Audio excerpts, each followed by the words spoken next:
एक छावा चित्रपट आला, त्यामध्ये आपले छत्रपती संभाजी महाराज नाचताना दाखवण्यात आले।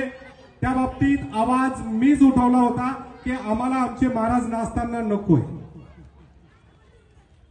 आता मी लहानपणापासून माझ्या आईने मला महाराजांच्या गोष्टी सांगून मोठं केलेलं आहे।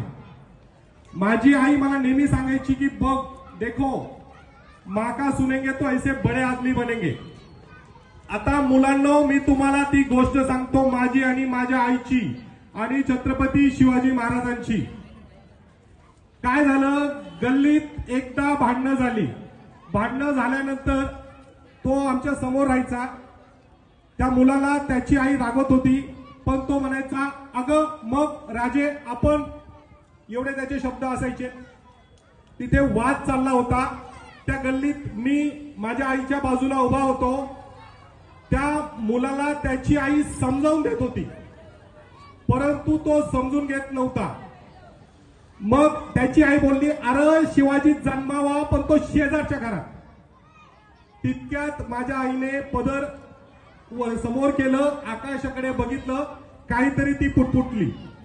मला माहित करून घ्यायचं होतं की हा काय प्रकार घडलाय। ती आई बोलली अरे शिवाजी जन्मावा तू पण शेजारच्या घरात।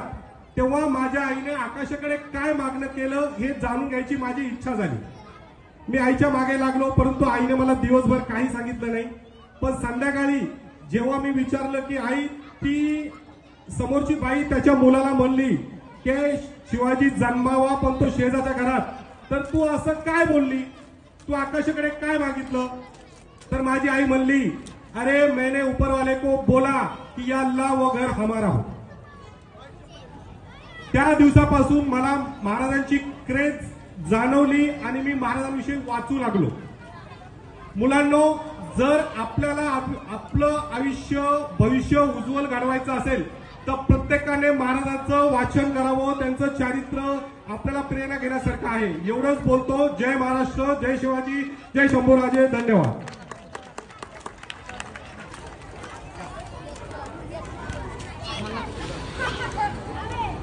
धन्यवाद बच्चू दादा, सोनाई दादा।